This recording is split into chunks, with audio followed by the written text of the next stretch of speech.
कहाँ तक हो गया था? 5वें तक हो गया ना। छठे को लेकर कहते हैं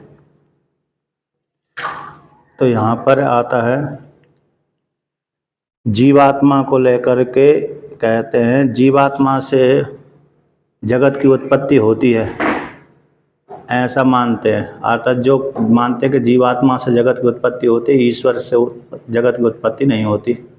इसको जो मानते हैं जीव ही जगत की उत्पत्ति करता है, ईश्वर जगत की उत्पत्ति नहीं करता, क्योंकि ईश्वर है ही नहीं है तो जगत की उत्पत्ति कहाँ से करेगा।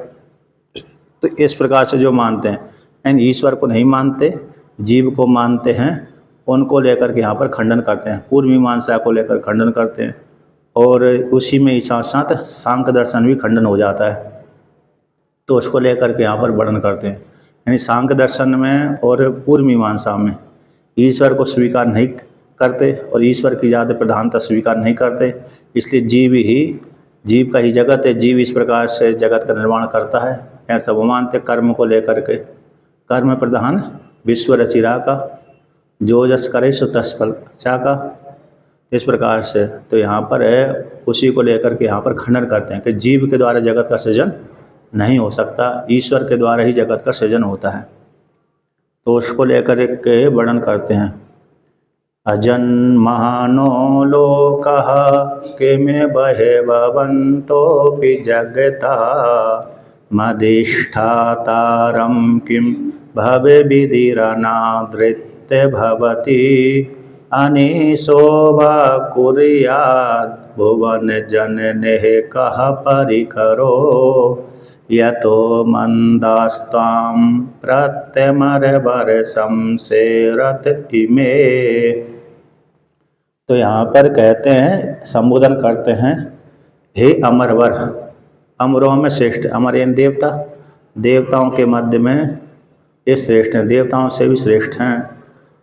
तो हे भोलेनाथ, अब कहते हैं क्या जीवाद सिद्धांति पूछता है पूर्व पक्षी से कि जीवात्मा, चलो ईश्वर के विषय में, ईश्वर की सृष्टि के विषय में आप ऐसा कहते हो, अरमणीय को रमणी बताते हो और रमणीयों को अरमणी बताते हैं, और आप ईश्वर के ऊपर आक्षेप लगाते हैं कि ईश्वर ने यदि सृजन किया है जगत का, ईश्वर के द्वारा यदि सृजन किया, पहले प्रश्न कर दिया था, ईश्वर यदि जगत का सृजन करता है तो कौन से शरीर बना करके, कौन से उपादान कारण लेकर के, कौन सी अन्य सामग्री लेकर के, कहाँ पर बैठ करके जगत का निर्माण करता है।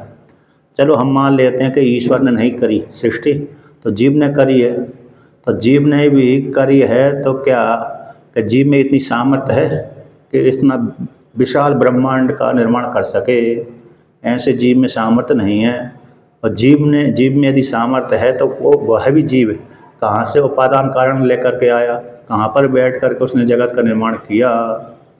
तो उसको को लेकर, और जो ये जगत जो दिख रहा है, ये जो जगत दिख रहा है कि बिना पैदा ही तो उत्पन्न नहीं हो सकता। जैसे बंध्या का पुत्र के जैसा तो ये जगत नहीं है, आता दिख रहा है, प्रत्यक्ष व्यवहारिक जगत है, दिख रहा है, तो बिना पैदा, किसी के पैदा किए ही उत्पन्न हुआ है, अपने आप तो पैदा हुआ नहीं।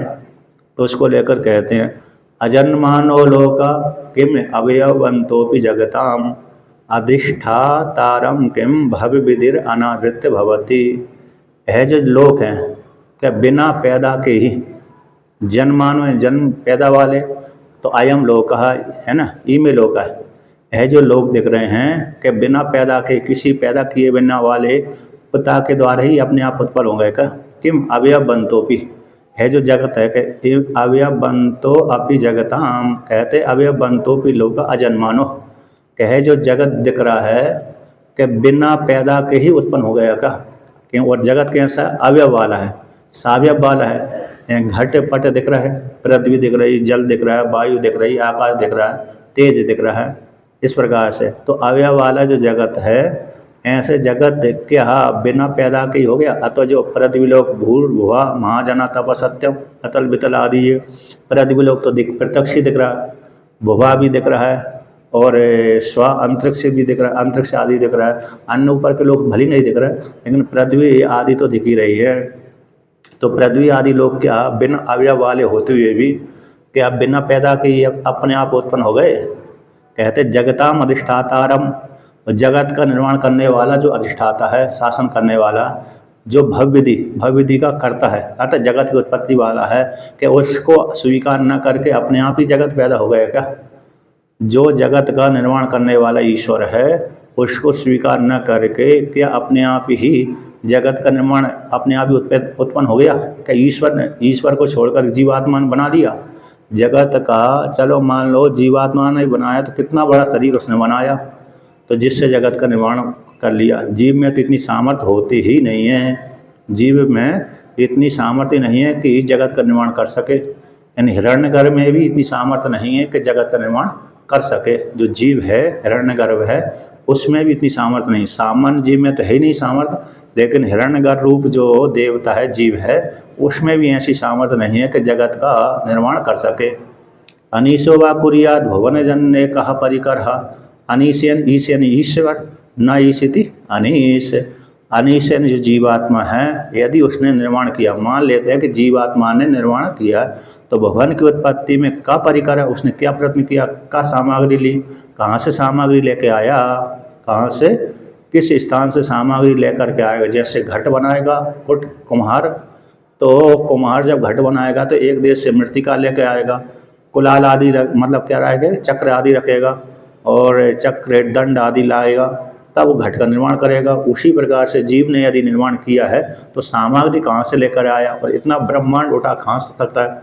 कहीं पर रखा होगा तब लेके आएगा, कहाँ से लेकर के आया, और किस प्रकार से सामग्री उसने इकट्ठी करके ये जगत का निर्माण कर किया, कौन सा प्रयत्न किया, इस प्रकार से। तो यह तो मंदास्तम प्रति अमरवर संशय शमसे रति में, कहते हैं जो आपके लोक में, आपके द्वारा श्रेष्ठ जगत के विषय में जो मंद बुद्धि वाले हैं, संदेह पैदा करते हैं कि ईश्वर ने, जीव में तो, जीव के द्वारा तो सामर्थ्य ही नहीं है, जीवन हिरण्यगर्भ ही सृष्टि नहीं कर सकता, ब्रह्मा जी सृष्टि नहीं कर सकते, हिरण्यगर्भ भी सृष्टि नहीं करते, ईश्वर के द्वारा ही श्रेष्ठ जगत है। इस प्रकार से आपके ऐश्वर्य में कैसे जो मंद बुद्धि वाले हैं, वो क्या करते हैं, संदेह पैदा करते हैं, कैसे ईश्वर निर्माण कर सकता है। इस प्रकार से यानी भाग्य से रहित वाले नास्तिक लोग, नास्तिक वाले व्यक्ति आपके विषय में कैसे संदेह पैदा करते रहते हैं, संशय करते रहते हैं। इस प्रकार से वर्णन किया।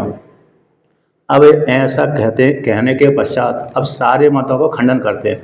किसके मत को? जो वेदांत से इतर जो मत हैं, 6 आस्तिक 6 नास्तिक, तो 6 आस्तिकों में 6 नास्तिक तो खंडन ही कर देते हैं, और 6 आस्तिकों में भी जो वेदांत से इतर 5 आस्तिक वाले हैं, उनको यहाँ पर खंडन करते हैं, और शैव आगम और वैष्णव आगम इनको भी खंडन करते हैं।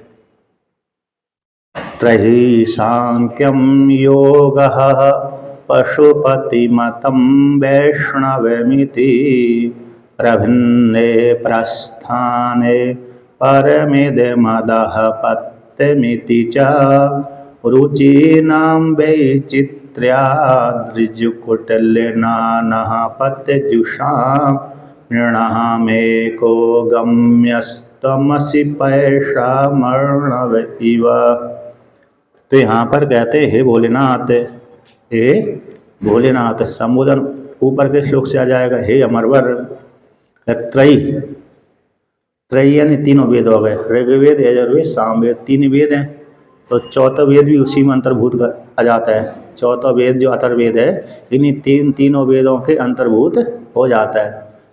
नियत पाद अवसान, नियत पाद अक्षर अवसान ऋक, अनियत पाद अक्षर अवसान यजु, गीति प्रधान शाम। ये वेदों के लक्षण किए। नियत पाद अक्षर अवसान ऋक, जो नियत पाद हो, अक्षर हो और अवसान वाला हो, उसको ऋक बोलते हैं। अनियत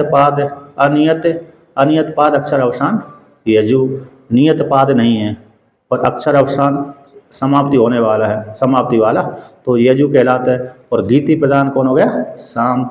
अथर्ववेद का स्वतंत्र लक्षण नहीं किया, इसलिए इसी में अंतर्भूत हो जाता है। तो तीनों वेद वो कहते हैं, जो सूर्य, चंद्रमा, अग्नि, सूर्य है, चंद्रमा, अग्नि, तीनों को वर्णन कर देते हैं। इसी त्रयी एक जो देवी भागवत पुराण का है ना, दुर्गा सप्तशती का, विशुद्ध ज्ञान देह है त्रिवेदी दिव्य चक्षुषु, तो तीनों वेद ही भगवान शिव जी के चक्षु हैं, ऋग्वेद, यजुर्वेद और सामवेद। अथर्ववेद उसी में अंतर्भूत हो जाता है। तो त्रयी कहते तीनों वेद, सांख्यम, सांख्य मत हो गया कपिल मुनि का, कहते हैं योग दर्शन, पातंजल योग दर्शन हो गए, और कहते हैं पशुपति मत इन शैवागम, और कहते हैं जो कश्मीर में ज़्यादा प्रसिद्धि था, अब तो लुप्त हो गया वहाँ भी, तो कश्मीर में जो ज़्यादा प्रसिद्ध है शैवागम, पशुपति मत, और वैष्णव जो इसके रचयिता कौन है, नारद भगवान हैं। इसमें श्री कृष्ण, बलराम जी, प्रद्युम्न और अनिरुद्ध, ये चार ही प्रधान होते हैं, इसलिए इस वैष्णव जो मत है, इस प्रकार के जो सारे मत हैं, ये सारे मत कैसे, इस प्रकार के आप वेदांत आपके ये कहते हैं कि हमारा मत श्रेष्ठ है, हमारा मत श्रेष्ठ है। वेद शब्द से यहाँ पर तीनों वेदों से कर्मकांड उपासना ले लिया, ज्ञान कांड वेदांत मार्ग हो गया, वेद वेद हाँ शैवागम आ गए ना, वैष्णव आगम, हाँ वैष्णव आगम को खंडन करते हैं, और क्या अद्वैत के आगे अद्वैत परक होकर के खंडन कर दिया जाता है, क्योंकि वहाँ पे राम है, कृष्ण है, बलराम जी है, और प्रद्युम्न है, अनिरुद्ध है, ये चार स्वीकार कर लेते हैं। इसलिए यहाँ पर जो भेद बुद्धि से मानते हैं उसका खंडन कर देते हैं, जहाँ पर अभेद मानते हैं उतने स्थान को ले लेते हैं, जहाँ पर अभेद स्वीकार किया है वहाँ पर स्वीकार कर लेते हैं, जहाँ पर भेद बुद्धि स्वीकार किया है तो वहाँ पर खंडन कर देते हैं।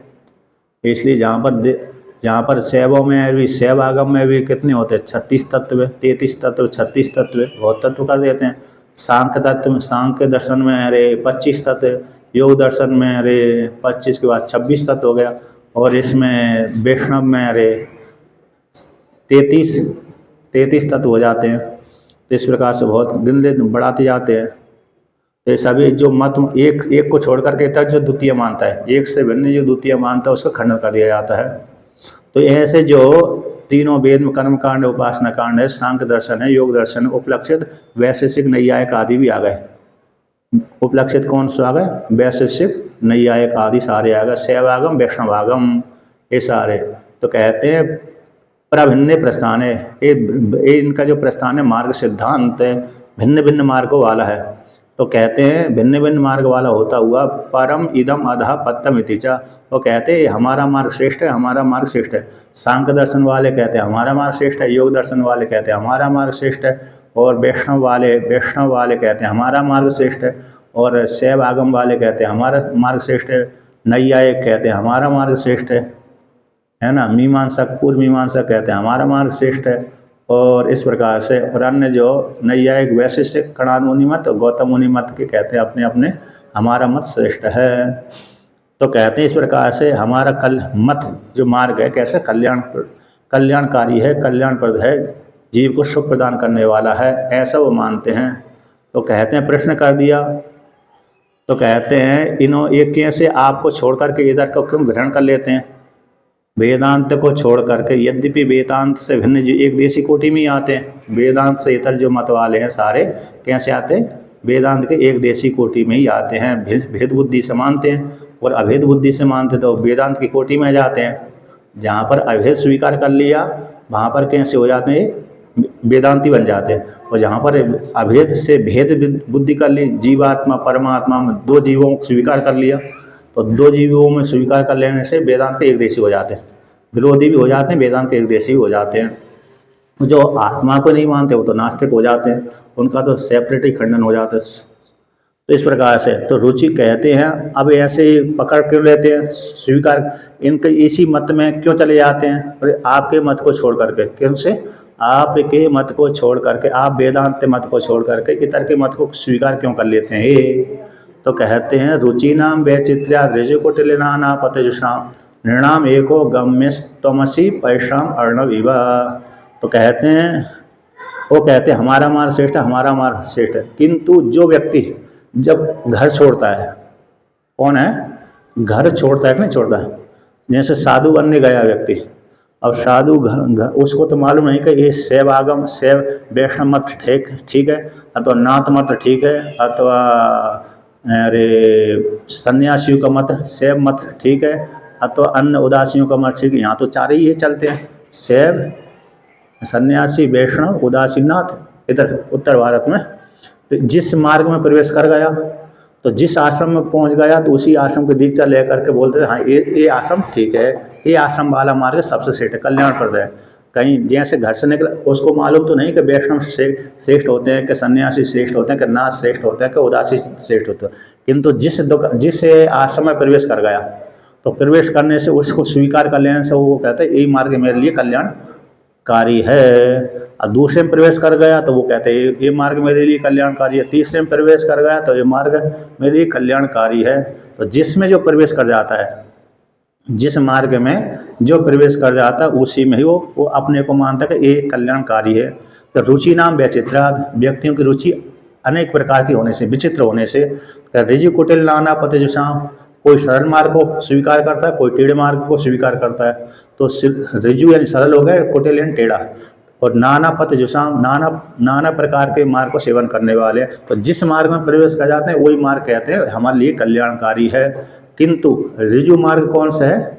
वेदांत मार्ग, सीधा राजमार्ग। ऋजु मार्ग का अर्थ होगा सीधा अद्वैत ज्ञान, ये सीधा मार्ग है। और कहते हैं कुटिल मार्ग कौन सा हो गया? नैयायिक हो गए, बौद्ध हो गए, शैव आगम हो गए, वैष्णव आगम हो गए, अन्य मत हो गए, ये सारे कुटिल मार्ग हो गए। इन देर में पहुंचेंगे अद्वैत में, पहुंचेंगे कैसे? अद्वैत में। किंतु जो वेदांत को जिसने ग्रहण कर लिया शुरू से तो सीधा जल्दी पहुंच जाता है, आत्मा को प्राप्त कर लेता है। किंतु जिसने वेदांत से इतर के मार्ग में प्रवेश कर गया, वैष्णव में प्रवेश कर गया, शैव में प्रवेश कर गया, नैयायिक आदि के चक्कर में पड़ गया, सांख्य आदि के चक्कर में पड़ गया, तो पहुंचेगा सही अद्वैत में, लेकिन दीर्घ काल में पहुंचेगा। तो जैसे कहते हैं निर्णाम एको गम्य तमसी पैसाम अर्णा विवाह, जैसे पैसा है ना, जैसे सारा जल एक तो सीधा सीधा जल कैसे? गंगा जी और यमुना जी, गंगा जी और नर्मदा जी और सिंधु नदी, गंगा नदी, नर्मदा नदी, सिंधु नदी और ब्रह्मपुत्र, एक ऐसी नदी हैं सीधी चाहती हैं, जहाँ से निकलती हैं दूसरे को सहारा नहीं लेती, सीधा समुद्र में पहुँचती हैं। कहाँ पहुँचती हैं? समुद्र में पहुँच जाती हैं, सीधा राजमार्ग हो गया। लेकिन दूसरी नदियाँ कैसी हो जाती हैं? दूसरे को सहारा बना करके, ऐसे छोटी छोटी नदियाँ हैं, बड़े को सहारा बनाए, बड़े ने पर दूसरे को सहारा बनाए, दूसरे ने तीसरे को सहारा बनाकर पर नदी गंगा में अथवा नर्मदा जी मिल करके फिर समुद्र में पहुँचती हैं। तो वो देर में पहुँच गए। लेकिन जो सीधी कौन सी? गंगा और नर्मदा जी नदी कैसी पहुँच गई? सीधी पहुँच गई। जैसे यमुना जी जाएगी समुद्र में मिलेगी तो किसके साथ मिल करके जा रही है? गंगा के साथ मिल करके जा रही है। तो जैसे सारी नदियों का जल समुद्र में प्रवेश करता है, लेकिन किसी न किसी के सहारा लेकर के, किंतु गंगा और नर्मदा जी नदी कैसी है? किसी का सहारा लिए हुए नहीं, सीधे समुद्र में पहुंच जाती हैं। पहुंचते नहीं पहुंचते? और दूसरी नदियां अन्य का सहारा लेकर के समुद्र में पहुंचती हैं। तो जैसे सारे नदियों का जल कहाँ पर पहुंचता है? समुद्र में पहुंचता है। उसी प्रकार से कोई व्यक्ति किसी मार्ग को स्वीकार कर ले, अंत में उसको आप परमात्मा को प्राप्त होते हैं। तो कहते हैं निर्णयों के मतलब मनुष्यों के मध्य है ना, तो जुषाम निर्णाम एको गम्य, सारे मनुष्यों के गम्य गति आप ही हैं। जैसे तुम ही, आप ही सारे जीवों की गति हैं। जो भी मत वाले हैं, सांख्य मत वाले, योग मत वाले और पूर्व मीमांसक, उत्तर मीमांसक, अतः उत्तर मीमांसा तो अद्वैत है, लेकिन नैयायिक है, बौद्ध है, आदि आदि है, अंतिम में आकर के आप ही को प्राप्त होते हैं। जैसे सारी नदियों का जल समुद्र को ही प्राप्त होता है, उसी प्रकार से सारी जीवात्मा आप ही को प्राप्त होते हैं। आप ही एक गति है, इस पर अद्वैत ही एक गति है। अद्वैत जो परमात्मा है आप ही गंतव्य है अंतिम में। लेकिन जो अन्यों का मत स्वीकार कर लेते हैं तो कहते हैं हम इसी मार्ग से हमारा कल्याण प्राप्त हो जाएगा, रुचि अलग अलग होने से, रुचि में वैचित्रता हो जाने से। तो इस प्रकार से, और जिसको अद्वैत की रुचि पहले से ही हो गई पूर्व के जन्म के संस्कार से, तो सीधा वो अद्वैत मार्ग में प्रविष्ट हो जाता है। यदि उसको ये भी है, जैसे किसी ने दूसरे संप्रदाय में चला गया तो वहाँ पर दोष देख करके फिर उसको दूसरे संप्रदाय को उसने पढ़ लिया था, जान लिया था, तो उस संप्रदाय को छोड़ करके दूसरे संप्रदाय में चला जाता है। ऐसे वैष्णव मान लो या तो शैव मान लो, तो उन्होंने वहाँ पर वेदांत का अध्ययन कर लिया, शैव आगम का भी अध्ययन कर लिया, वेदांत का भी अध्ययन कर लिया, अन्य का भी अध्ययन कर लिया, तो जान लेते हाँ अद्वैत ही सबसे श्रेष्ठ है। तो उन मतों को छोड़ करके अद्वैत में प्रवेश कर जाता है। उसी प्रकार से यहाँ पर भी है, जैसे सारी नदियों की गति समुद्र है, उसी प्रकार से किसी न किसी मत के माध्यम से अंतःकरण शुद्धि, अन्य जितने भी अद्वैत से इतर जो मार्ग है सारे अंतःकरण की शुद्धि के हेतु बन जाते हैं। किसके? अंतःकरण की शुद्धि से एक की हेतु बन करके ज्ञान की प्राप्ति हो जाती है। ज्ञान के द्वारा आप परमात्मा को ही प्राप्त होते हैं। अन्य जो क्योंकि साधना बतलाते हैं। जैसे योग दर्शन में साधना का वर्णन आया, तो साधना के माध्यम से चित्त शुद्ध हो जाएगा, अंतःकरण शुद्ध हो गया, अंतःकरण के शुद्ध हो जाने से फिर क्या हो जाएगा, ज्ञान की योग्यता आएगी, ज्ञान की योग्यता से फिर क्या होगा, अपने आत्मा को ही जानेगा, तो अंतिम गति आप ही होते हैं। इस प्रकार से वर्णन किया।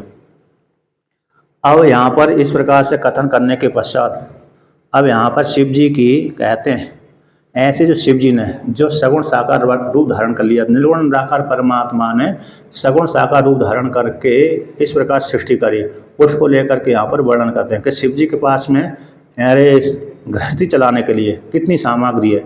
जैसे हम लोगों के पास में घर जीवन निर्वाह करने के लिए इतनी सामग्री आदि होती है। कौन सी सामग्री है, इतनी महल है ना, गाड़ी है, वाहन है, खाने पीने की सारी सामग्री है।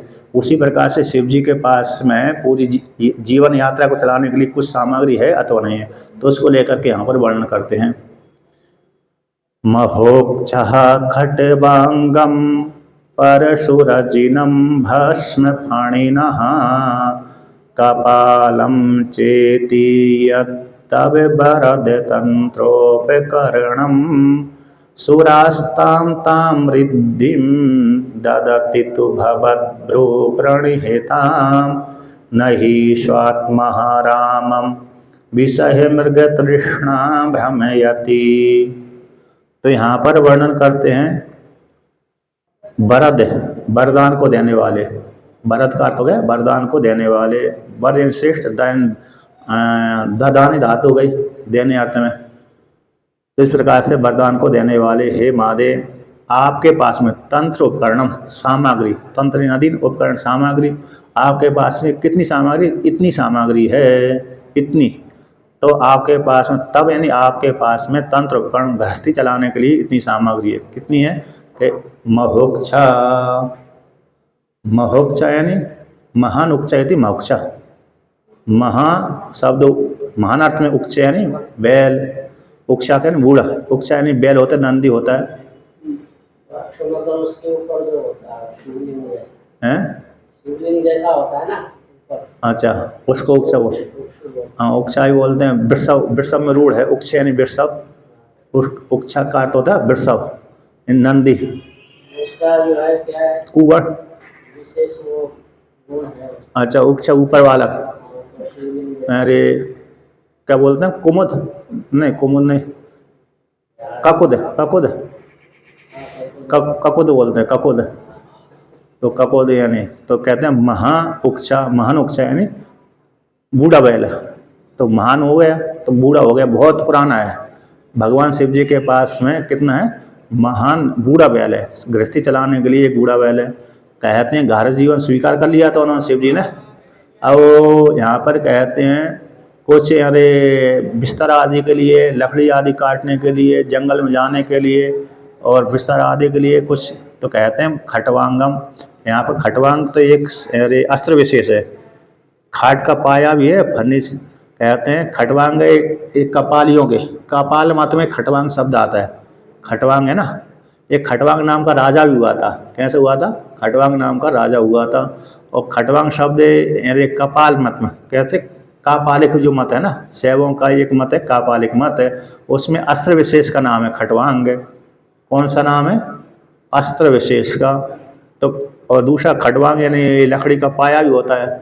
एक पाया, इसमें पाया हाँ, एक पाया, खाट का एक पाया, सीधा सीधा इन्होंने अर्थ कर दिया, सीधा सीधा इसको खाट का पाया, ये जो नहीं तपस्या करते हैं ना शिव जी, तो एक और लकड़ी होता है जैसे हाथ रखने वाला, उसको बताया। तो हाँ, उसको वो भी है, ब्रह्मगाति, ब्रह्मदंड, ब्रह्मदंड नहीं, ब्रह्मदंड ही तो हो गया। हाथ के ऊपर देखो, हाथ इसके ऊपर रख करके, अरे देखो दो प्रकार का होता है, एक तो ब्रह्मदंड ऐसा होता है, एक ऐसा भी होता है बहुत चौड़ा। हाँ, तो ऐसे ऐसे इतना पाया भी रहेगा, नीचे पाया भी रहेगा और इतनी चौड़ी पत्ती रहेगी, इतना बड़ा। तो ऐसे रख करके बैठ भी रहते हैं। ऐसे सीधा बैठना है हमको, सीधा, तो सीधी सीधी रखने के लिए लकड़ी का पाया बना लिया, फिर इतना चौड़ी पत्ती, इतनी लंबी चौड़ी पत्ती रख दी, इतनी एक बित्ता का, इसके ऊपर दोनों हाथ रख लिए। तो गर्दन भी सीधी रखना है, गर्दन, तो गर्दन को सीधी रख लिया और फिर ऐसे रीढ़ की हड्डी भी सीधी हो गई।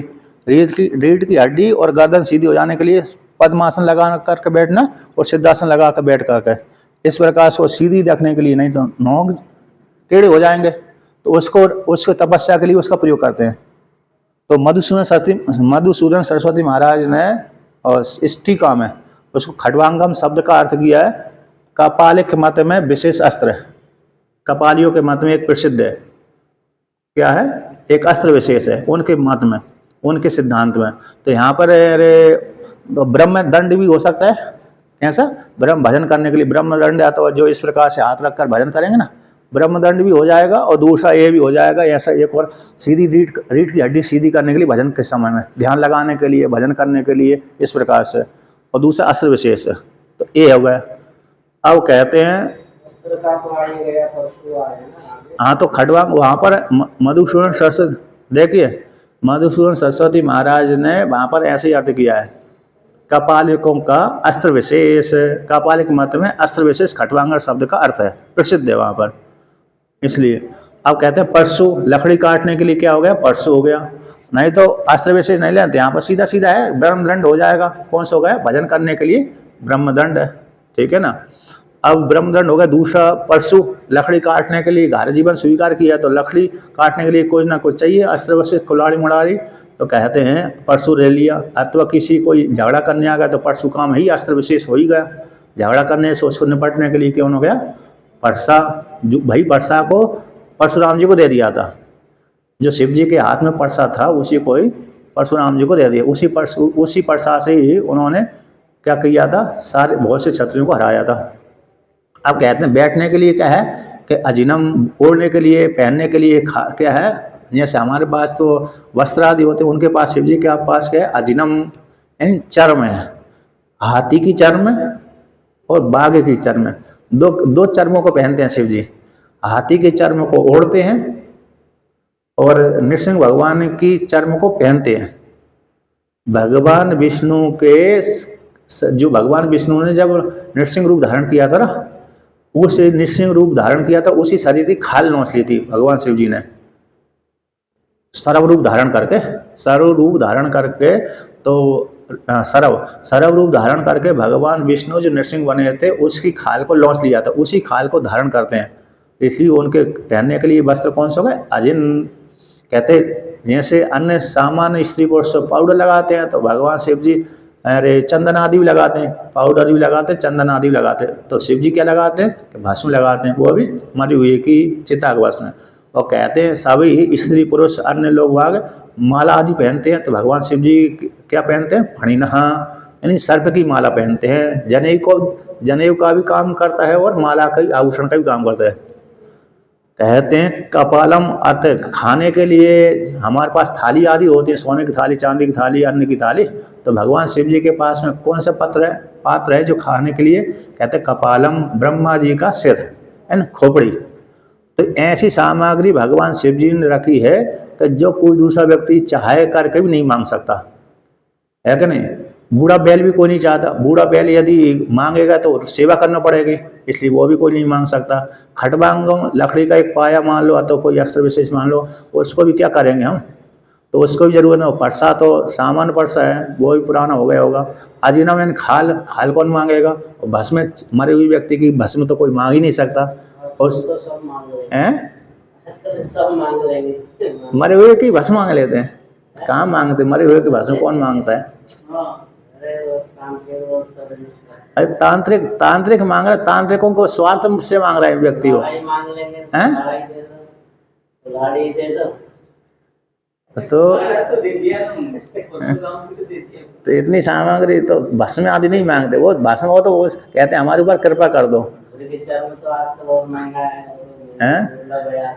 चल मेरे के चर में छोड़िए, हाथी की खाल है, हाथी की खाल है, बागंबर है, तो बहुत से उपलब्ध होती है उसमें क्या। तो कहते हैं फणीना सर्प, फणीना सर्प को तो कोई नहीं मांगता। कहीं डस लिया तो सपेरा भी नहीं मांगे, कहीं डसने वाला दे दिया तो सपेरा भी कहेगा कहाँ से आ गया। तो कपाल, चल खोपड़ी में भोजन करने वाली खोपड़ी, ब्रह्मा जी की सर, इसको कोई नहीं मांगता, कच्चा ही थी। हैं? सर्च करने के लिए। वाह, सारी काट ही काट निकाल रहे हो। काट ही काट। अब लोग नहीं चेक करते कॉपी। है? कॉपी लेकर अरे चेक करते। कॉपी चेक कर तो शमशान में बहुत पड़ी है, वो तो उठा लो, उसमें क्या शमशान नहीं। नहीं, खोपड़ी चाहिए तो आपको शमशान में जाइए, वहां मिल जाएंगे बहुत से लोगों मिल जाएंगे, आज के समय कहीं नहीं मिलता। को। नहीं, अभी मिल जाती, जो नहीं जलाते हैं मिल जाती है। पहले भी नहीं जलाते थे, पहले बहुत जलाते नहीं थे, छोड़ देते थे, खोपड़ी खोपड़ी मिलती रहती थी। अभी जला देते हैं लोग, अब तो इसलिए नहीं मिल पाती। अथवा जहाँ गड़ा देते हैं उनको काट लिया, गड़े हुए को काट दिया। अब जले हुए नहीं मिला, लेकिन जो गड़ा दिया उसकी तो निकाल सकते हैं, उसकी निकाल सकते हैं। तो कहते हैं इस प्रकार चा इति, चा इति इयत्ता, इयत तो इतनी, चा इति इयत, इयत इतनी सामग्री है, तब आपके पास जो है घर जीवन चलाने के लिए इतनी सामग्री। फिर भी कब जिसके पास में पहले ही कंगाल है, कैसे जो महादेव कंगाल हैं, उन कंगाल की कौन उपासना करेगा? हर व्यक्ति उपासना उसी की करता है जिसके पास में खूब सामग्री हो, ऐश्वर्य हो। अब जिसके पास में पहले से ही कंगाल है, रोडपति है, रोडपति की कोई उपासना नहीं करता। कौन की करता है? करोड़पति की उपासना करता है, लेकिन रोडपति की कोई उपासना नहीं करता। तो कंगाल व्यक्ति कौन उपासना करेगा? तो यहाँ कहते हैं ऐसी बात नहीं है।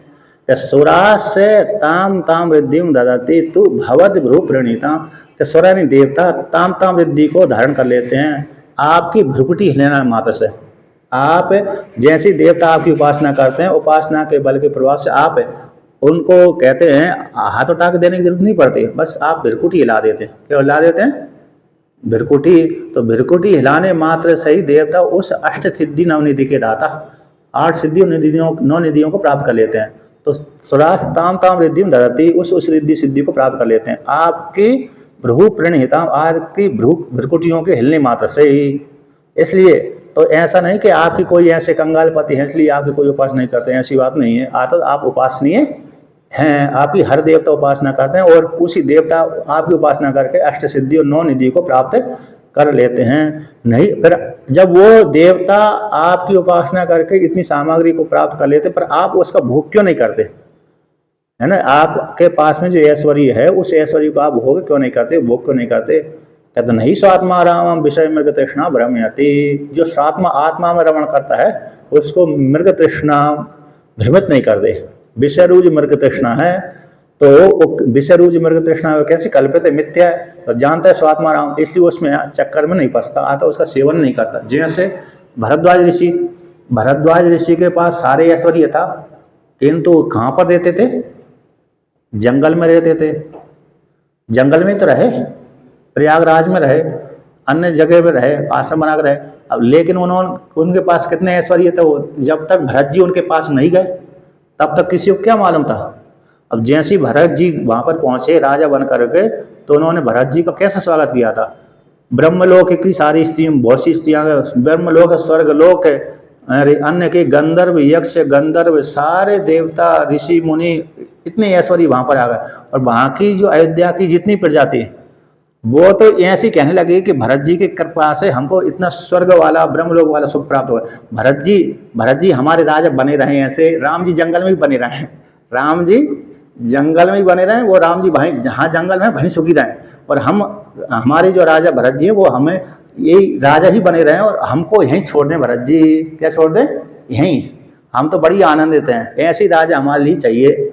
ऐसा वहाँ की प्रजा ने स्वीकार कर लिया था, भोगों को भोग करके कहते भरत जी हमारे श्रेष्ठ राजा हैं, इनकी कृपा से हमको भोग की प्राप्ति हुई, राम जी की कृपा से प्राप्त हुआ। भले राम जी राजा बाद बने, भरत जी भी राजा बने ही रहे, जिनके कारण से हमको भोग की प्राप्ति हुई। उनको बैराग, उनको राग हो गया था वहां पर। एक रात वहां पर पढ़ेंगे ना, कहाँ पर? अरे वाल्मीकि रामायण में। तो वाल्मीकि रामायण में इतने ऐश्वर्य का वर्णन किया कि ऐसी सारी ऐश्वर्य उन्होंने दिखा दिया, लुटा दिया।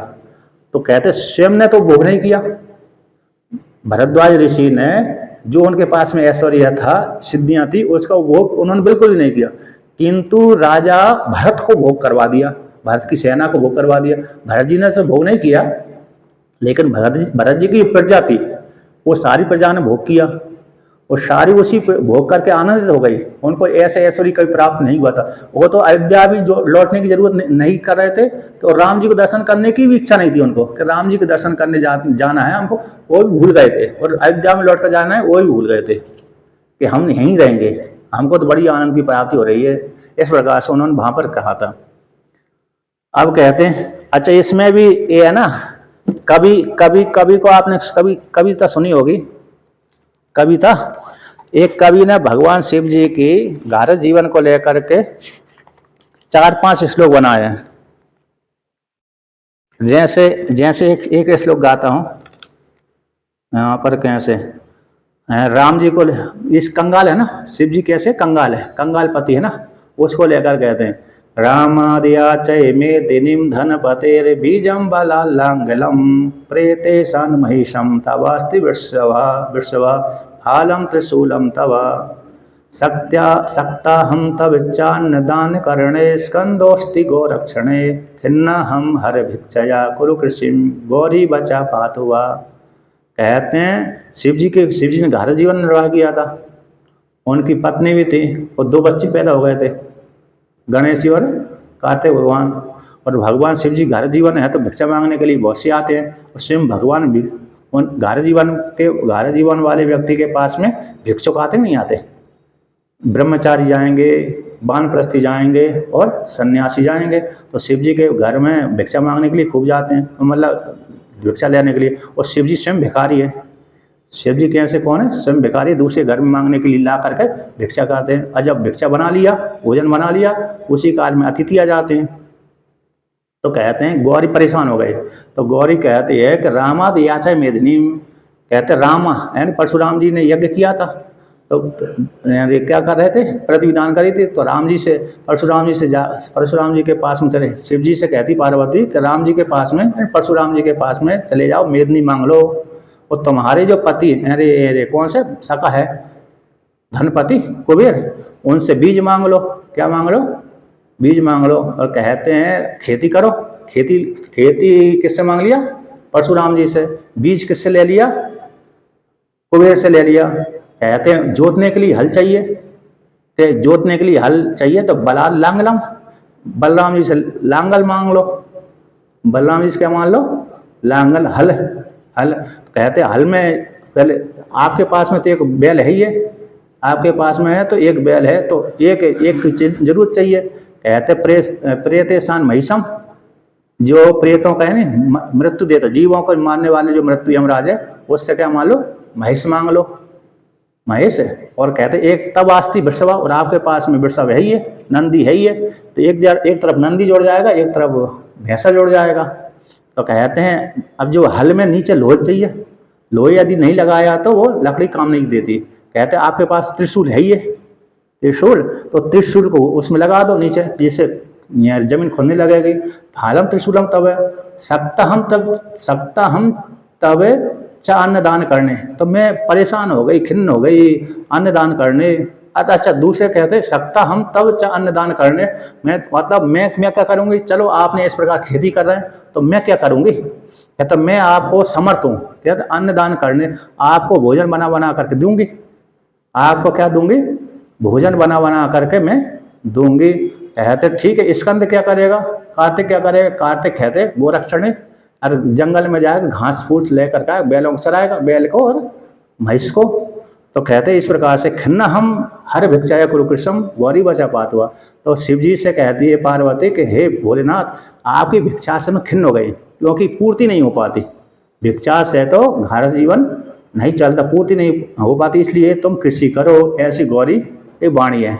कभी सुना है कि नहीं, एक कवि का श्लोक है इस प्रकार से। तो ऐसे शिव जी की उपासना कौन करेगा, कहते शिव जी की उपासना करने वाले बहुत से, जो भी शिव जी की उपासना करता है वो धनाढ़ हो जाता है।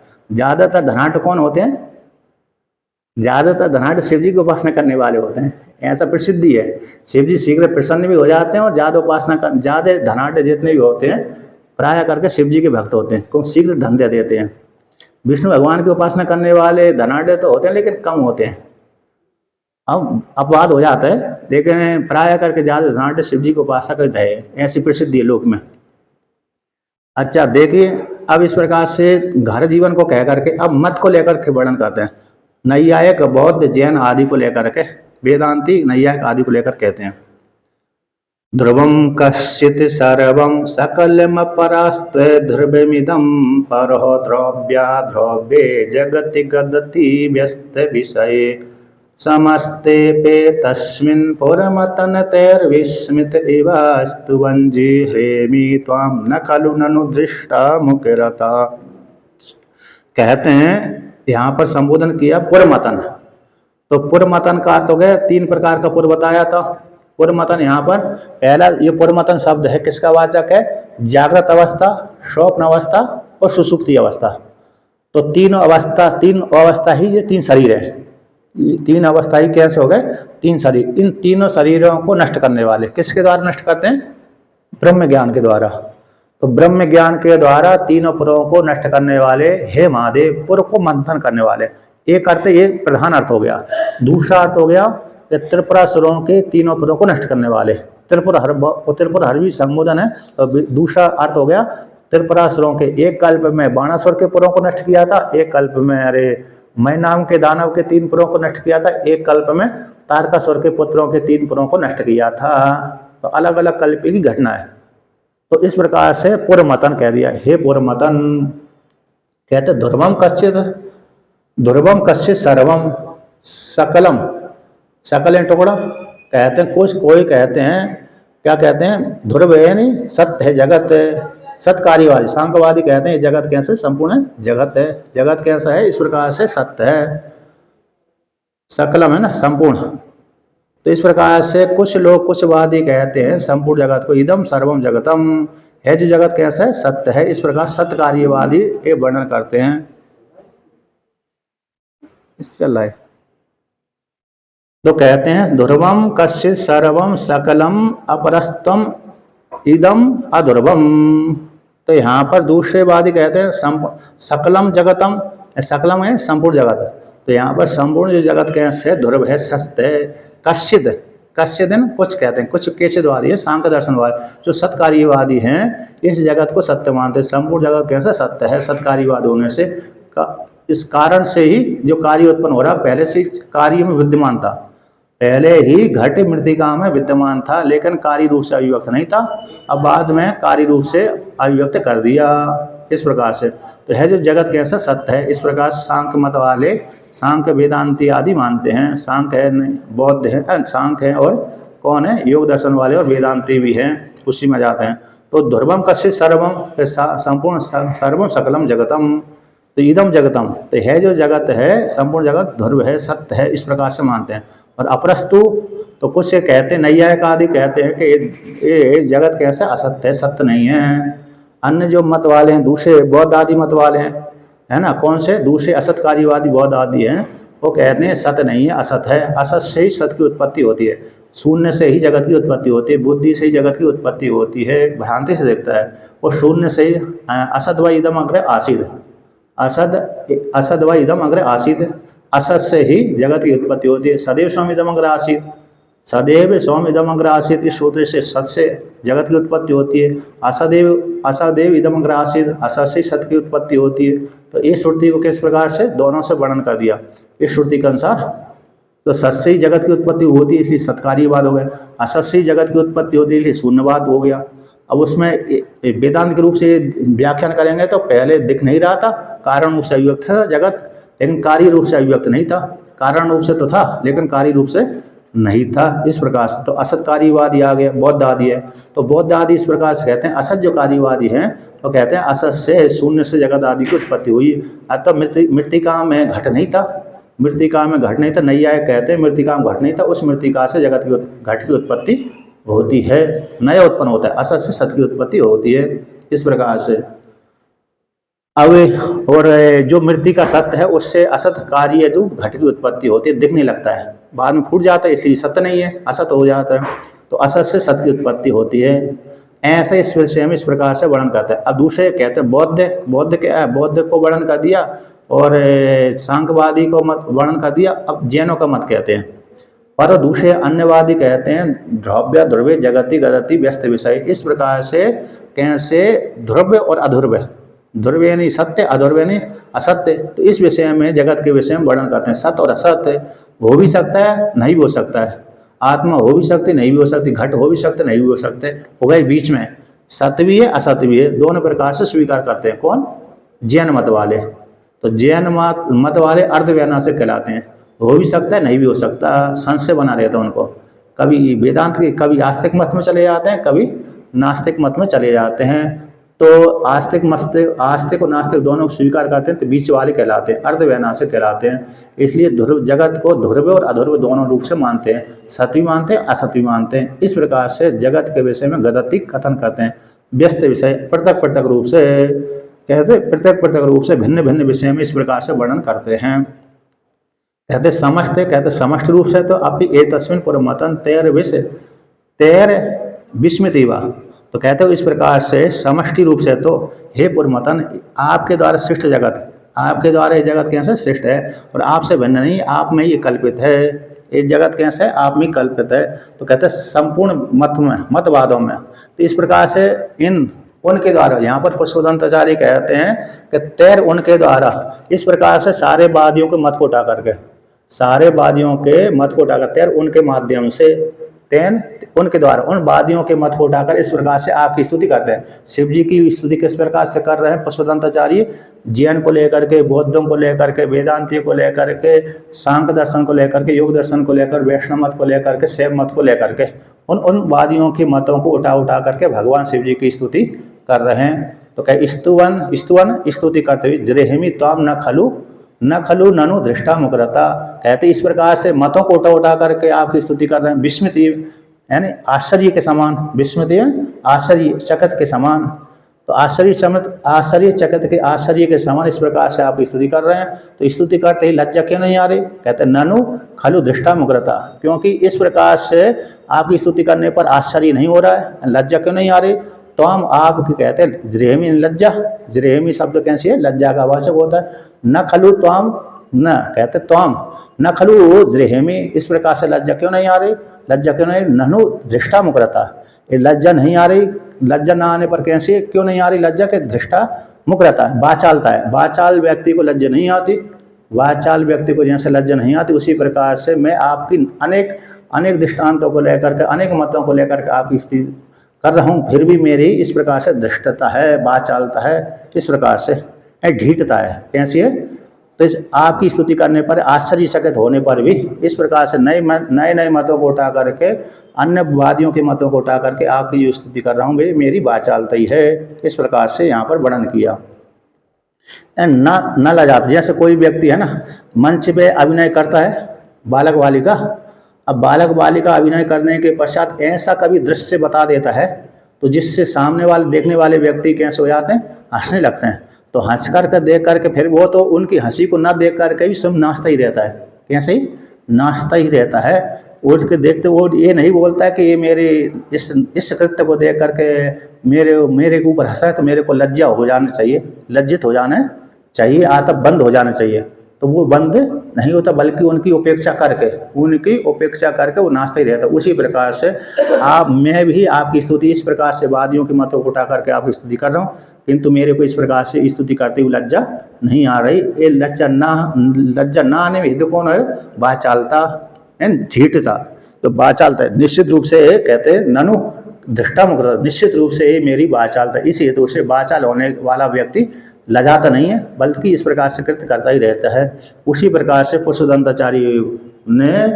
पुष्पदंताचार्य भगवान ने कैसे स्तुति करी, इस प्रकार से। अब यहाँ तक जो 9वें श्लोक तक अरे परमात्मा की निर्गुण निराकार परमात्मा, निराकार सगुण परमात्मा और सगुण साकार परमात्मा, तो इस प्रकार से सगुण साकार परमात्मा, इस प्रकार से उनकी स्तुति कर दी। अब यहाँ पर सगुण साकार परमात्मा की जो लीला है, यहाँ से क्या चलती लीला आरंभ होती है। अब कहते हैं शिव पुराण के अनुसार कहते हैं महाप्रलय के पश्चात कई दिन व्यतीत हो गए, अगली सृष्टि हुई। अगली सृष्टि में ब्रह्मा जी का दिन समाप्त हो गया। कैसे हो गया? एक दिन समाप्त हो गया, दूसरे दिन समाप्त हो, तीसरे दिन, अतः बीच का दिन मान लीजिए किसी भी दिन में। तो दिन समाप्त होने को अगली सृष्टि जब चालू हुई, ब्रह्मा जी का अगले दिन जब चालू हुआ, तो शिव जी की माया से वो मोहित हो गए। शिव जी की माया से वो ब्रह्मा जी और विष्णु मोहित हो गए। तो ब्रह्मा जी ने देखा, खोला अपनी नाभि कमल से जागे, और जागने के पश्चात देखते आगे घूमकर चारों तरफ देखते हैं कि कोई है कि नहीं है, तो कोई नहीं देखा ब्रह्मा जी को।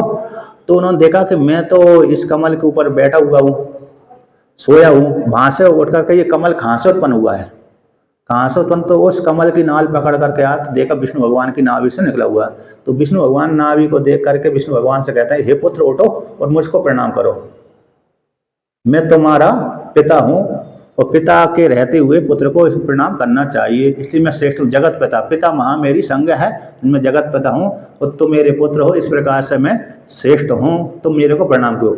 पर ऐसा ब्रह्मा जी ने विष्णु भगवान को कहा। तो विष्णु भगवान ने ब्रह्मा जी की वाणी सुन करके कहते हैं, हे ब्रह्मदेव, आप कैसी अनोखी बात बोल रहे, झूठ बात बोल रहे, जबकि तुमको मालूम होना चाहिए मेरी नाभि से कमल निकला, कमल से तुम पैदा हुए, इसलिए मैं पिता हुआ का तुम पिता हुए, तो मैं ही वास्तव में मैं ही पिता हूँ तुम्हारा और तुम मेरे पुत्र हो, इसलिए पुत्र को ही पिता को प्रणाम करना चाहिए, ना कि पिता को पुत्र को प्रणाम करना चाहिए। तो इस प्रकार से दोनों में आपस में झगड़ा हो गया, श्रेष्ठता को लेकर, पिता को लेकर, श्रेष्ठता को लेकर आपस में झगड़ा हो गया। एक जगह तो पुराण में आता है कि दोनों में 5000 वर्ष तक युद्ध होता रहा, 5000 वर्ष तक ब्रह्मा जी और भगवान विष्णु में युद्ध होता रहा श्रेष्ठता को लेकर के। तो यहाँ पर भी झगड़ा हो गया था। तो झगड़ा हो जाने के पश्चात अब दोनों में, अब तीसरा जब तक नहीं आएगा तब तक झगड़ा समाप्त नहीं होगा। तो शिव जी ने देखा, अब दोनों ही शिव जी की माया से मोहित हो गए, और मोहित हो जाने के पश्चात कई हजार वर्षों तक तो कई वर्षों तक ये झगड़ा करते रहे। तो शिव जी ने सोचा कि इनको झगड़ा शांत कर देना चाहिए। उनके बीच में, दोनों के बीच में भगवान शिव जी ने एक अग्निपुंज, शिवलिंग, ज्योतिर्लिंग पैदा कर दिया, अग्निपुंज। तो इस प्रकार से, तो उसी पुंज को मापने के लिए, देखने के, जब देखा ब्रह्मा जी और विष्णु ने आपस में जब झगड़ा कर रहे थे, उन्हीं के बीच में तीसरा आ गया शिवलिंग, ज्योतिर्लिंग, अग्निपुंज पैदा हो गया। अग्निपुंज को देख करके ब्रह्मा और विष्णु आश्चर्य में पड़ गए, अभी तक तो हम दोनों ही झगड़ा कर रहे थे श्रेष्ठता को लेकर के, ये तीसरा हमारे बीच में कौन आ गया, चलो इनको इसको मापते हैं, क्या करते हैं, इसको मापते देखते हैं ये कहाँ से पैदा हुआ, कहाँ तक इसकी छोर है। तो ब्रह्मा जी ने जब और विष्णु भगवान ने जब ऐसा कहा, तो उन दोनों ने आपस में विचार करके निश्चय करके, चलो ब्रह्मा जी कहा मैं ऊपर जाता हूँ, और विष्णु भगवान ने कहा मैं नीचे जाता हूँ। तो ब्रह्मा जी तो एक कल्प में हंस बन करके ऊपर उड़े, एक कल्प में हंस बन करके ऊपर उड़े, और उसी कल्प में भगवान विष्णु सूअर बन करके नीचे गए, बरहाय बन करके, सूअर बनकर बरहाय बन करके पाताल तरक गए एक कल्प में। एक कल्प में अरे बरहाय के ऊपर बैठ करके गए, और एक कल्प में हंस के ऊपर ब्रह्मा जी बैठ कर गए, और एक कल्प में विष्णु भगवान ऐसे ही गए एक कल्प में, और एक कल्प में ब्रह्मा जी ऐसे ही गए, बिना साधन गए। अलग अलग कल्पों को लेकर के घटना है। तो इस प्रकार से तो ब्रह्मा जी ऊपर गए और विष्णु भगवान नीचे गए। तो यहाँ पर वर्णन करते हैं उसी को लेकर के, एक घटना आ गई। तो अलग अलग कल्पों की घटना है। कौन सी घटना है? अलग अलग कल्पों की घटना। एक कल्प में भगवान ब्रह्मा जी हंस बनकर गए थे, एक कल्प में भगवान विष्णु भगवान बराह बनकर गए थे, एक कल्प में ऐसे ही बिना साधन के, बिना ही वाहनों के गए थे। ब्रह्मा जी ऊपर उड़ते गए और विष्णु भगवान नीचे चले गए। अब जिस कल्प में केत की फूल गिरा था, जिस कल्प में केत की फूल गिरा था, उस कल्प की घटना नहीं है। केत की फूल वाली घटना अलग कल्प की है, और यहाँ पर दूसरी घटना है, अर्थात दोनों ही लौट करके आ गए थे। यहाँ पर झूठ वाला प्रसंग नहीं आया। यहाँ पर झूठ का प्रसंग आया वो शिव पुराण के अनुसार है। यहाँ पर बिना झूठ वाला प्रसंग है, अर्थात यहाँ पर दोनों ही ओर छोड़ न लगाकर दोनों ही अपने स्थान पर आ गए। वहीं पर जाकर के जिस स्थान से गए थे उसी स्थान पर लौट करके आ गए, और झूठ नहीं बोला। तो झूठ ना बोलने से फिर उस काल में ब्रह्मा जी के 5 ही मुख थे। किस कल्प में? उस कल्प में 5 ही मुख थे। जब झूठ बोलते हैं तब कटता है वो। जिस कल्प में उन्होंने झूठ बोला होगा उसी कल्प में ब्रह्मा जी का सिर कटता है। जब तक झूठ नहीं बोला तब तक ब्रह्मा जी का सिर, 5 सिर बने रहते हैं। और किस सिर से भगवान ब्रह्मा जी झूठ बोला? कहते गर्दभ का शिष्य था, गर्दभ। तो गर्दभ के सिर से उन्होंने झूठ बोला था, उसी को भगवान शिव जी ने काट दिया था एक कल्प में। तो इस प्रकार से तो दो वहाँ पर एक कल्प में तो भगवान शिव जी ने नाखून से काटा था। भगवान ब्रह्मा जी में शिव जी में झगड़ा हो गया था। ब्रह्मा जी कहे मैं श्रेष्ठ हूँ, शिव जी कहते मैं श्रेष्ठ हूँ।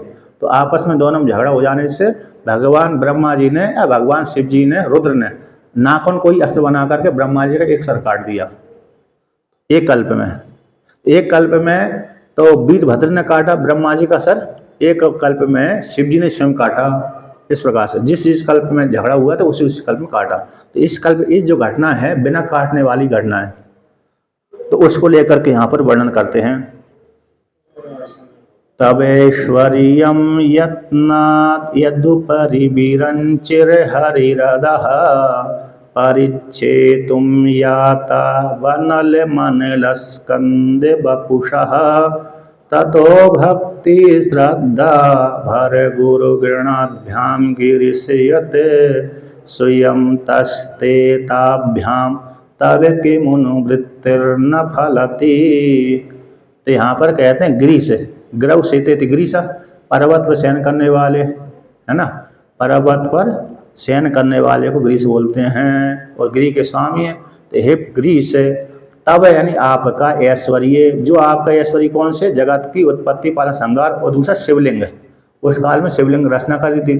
तो आपका ऐश्वर्य जो शिवलिंग है, उस शिवलिंग को यत्न पूर्वक, प्रयत्न पूर्वक मापने के लिए परिच्छेदों, परिच्छिन्न करने के लिए, मापने के लिए यातौ गच्छतौ, यातौ है ना, गच्छतौ है ना, ज्ञातौ गए थे, तो चले गए थे, इस प्रकार से गए थे, गए तो भूतकाल है, यातौ पपौ ऐसे लिट लकार के रूप, याता गए थे, दोनों गए थे, इस प्रकार से। हाँ, तप्रत्यय हो गया भूतकाल का वाचकता, यातौ या प्राप्त धातु है और तप्रत्यय करके यात बन गया, उससे दो वचन में कहोगे यातौ। इस पर गच्छतौ तो गए हुए थे भूतकाल को लेकर के। तो ये दोनों ब्रह्मा जी और भगवान विष्णु आपके ऐश्वर्य को मापने के लिए गए थे। यद ऊपरी ब्रंचिर, ब्रंचिर ब्रंची भी होता है, ब्रिंचिर भी होता है, ब्रिंचिर है ना, ब्रंची और ब्रिंची, इस प्रकार शब्द आते हैं। तो यहाँ थे जो भगवान ब्रह्मा जी ऊपरी ब्रंची, ऊपर गए थे। भगवान ब्रह्मा जी कहाँ गए थे, ऊपर मापने के लिए गए थे, शिवलिंग का ऊपर छोर मापने के लिए गए थे। और हरिर अधः, हरि यानी भगवान विष्णु नीचे की ओर गए, अधः नीचे की ओर गए, या तो गच्छतौ गए हुए थे, किसके कौन से मापने के लिए गए थे, आपका ऐश्वर्य अनल, जो अनल है, और अनल स्कंद वपुषा, अनल अग्नि, अग्नि का जो अग्निधू स्कंद है जो गिरा हुआ था, स्कंद यानी भाग विशेष, ऐसे अग्निपुंज, जो पुंज शरीर हो गया, वपुषा शरीर, अग्नि का जो शरीर विशेष है, अग्निपुंज विशेष है, अग्नि का शरीर विशेष है, उसको मापने के लिए गए हुए थे। किंतु जब गए थे तो कहते अनलम, अनलम बोलते अनल, कहते हैं अनलम यानी अलम यानी पर्याप्तम, अनल यानी पर्याप्तम, अलम शब्द का अर्थ तो पर्याप्ति होता है, निश्चय भी होता है।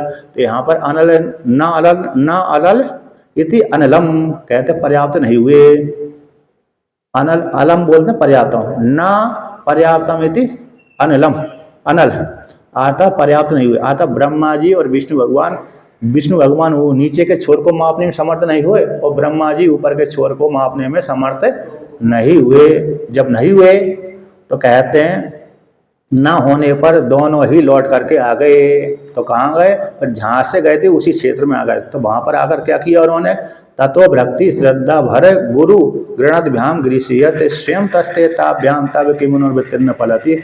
तो जिस स्थान से गए थे उसी स्थान पर लौट करके आ गए और वहाँ पर जा करके भारी श्रद्धा से युक्त होकर के भगवान विष्णु ने और भगवान ब्रह्मा जी ने भगवान शिव जी की आराधना करी। किसी मंत्र का जाप किया, पंचाक्षर मंत्र का जाप किया, ध्यान लगाया, तो भक्ति श्रद्धा से, और भक्ति श्रद्धा को धारण करके और भारी, कहते गुरु यानी भारी, तो श्रेष्ठ श्रद्धा से युक्त होकर के, ऐसे श्रेष्ठ श्रद्धा से युक्त होकर के, गुरु श्रद्धा से युक्त, भारी श्रद्धा से युक्त होकर के भगवान ब्रह्मा जी ने, भगवान विष्णु भगवान ने, दोनों ने भगवान शिव जी की आराधना करी। तो जब दोनों ने आराधना करी, उनकी आराधना से प्रसन्न होकर के, कहते उनके प्रसन्न होकर के स्वयं तस्ते ताभ्याम, उन दोनों की प्रार्थना किए जाने पर, उन दोनों के द्वारा उपासना किए जाने पर उनके ऊपर अनुग्रह करने के लिए, उनके प्रयत्न से नहीं आए, उनके प्रयत्न से नहीं आए, बल्कि स्वयं ही उनके ऊपर कृपा करने के लिए आप वहाँ पर प्रकट हो गए और प्रकट होकर के वर्णन कर दिया और वरदान दे दिया कि तुम दोनों श्रेष्ठ नहीं बल्कि मैं ही, मेरे द्वारा तुम दोनों उत्पन्न हुए। ब्रह्मा जी भी भगवान शिव जी से उत्पन्न हुए और विष्णु भगवान भी शिव जी से उत्पन्न हुए। ब्रह्मा जी भगवान शिव जी के दाहिने अंग से पैदा हुए और भगवान विष्णु बाएं अंग से पैदा हुए। शिव जी के दाहिने अंग से कौन पैदा हुए? ब्रह्मा जी। भगवान विष्णु बाएं अंग से पैदा हुए। इस प्रकार, इसलिए तुम दोनों का कारण मैं ही हूँ। तो इस प्रकार से मेरे द्वारा ही तुम पालन करो और मेरे द्वारा ही तुम संहार करो, मेरे द्वारा ही मेरी शक्ति को लेकर मेरी कृपा से तुम पालन करो। ब्रह्मा जी सृष्टि करो, ब्रह्मा जी सृष्टि करते हैं तो मेरी कृपा से लेकर के क्या कर दो?